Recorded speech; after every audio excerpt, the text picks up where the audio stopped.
Welcome back to SpadeCardMagic. Today I'm going to teach you how to use the JOG. So before I begin, don't forget to like, subscribe, and let's get started. Alright, so if you don't know what a JOG is, so you have the spectator's card, and then it essentially just sticks out a little bit like that.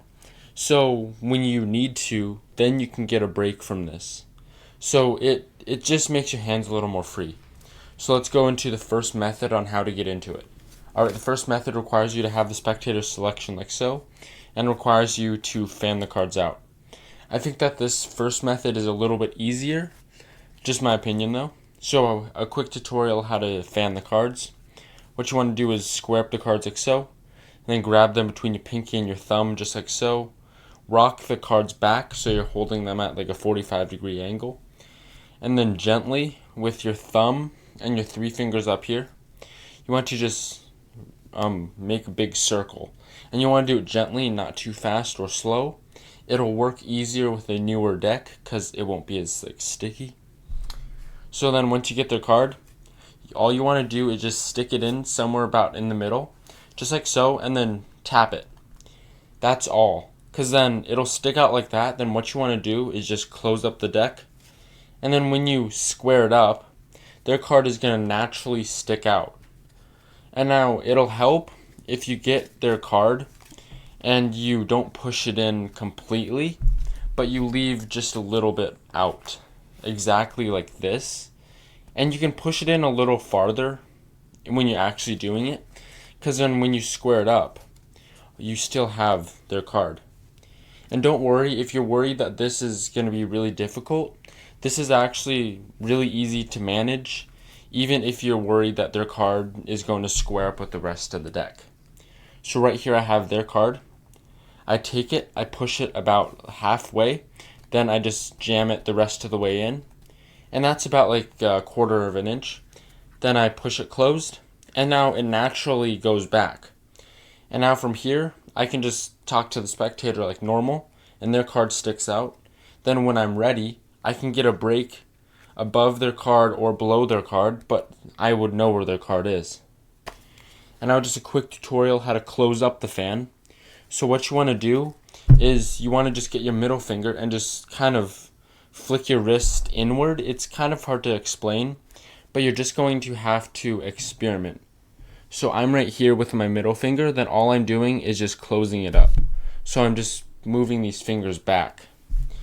And then once you're about halfway, you can just get the whole deck and close it with your index finger. So you come here, move those fingers, then close it up with your index finger. You're just going to have to experiment, but then make sure you use a newer deck. Just like that. And if you guys want a full tutorial on how to fan the cards and how to close them up, comment down below, and I'll make a tutorial on that. Alright, the second method is very easy, and it starts from a dribble.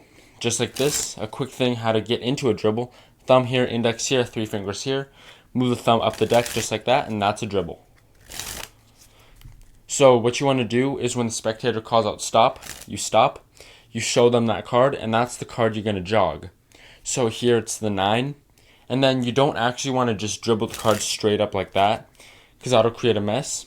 So what you want to do is dribble, then you want to show them. Then instead of holding it directly over, you want to hold the cards slightly back.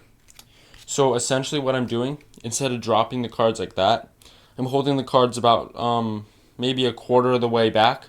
So it's like that. So they're not completely like straight aligned. So this is normal. This is how I want to jog it.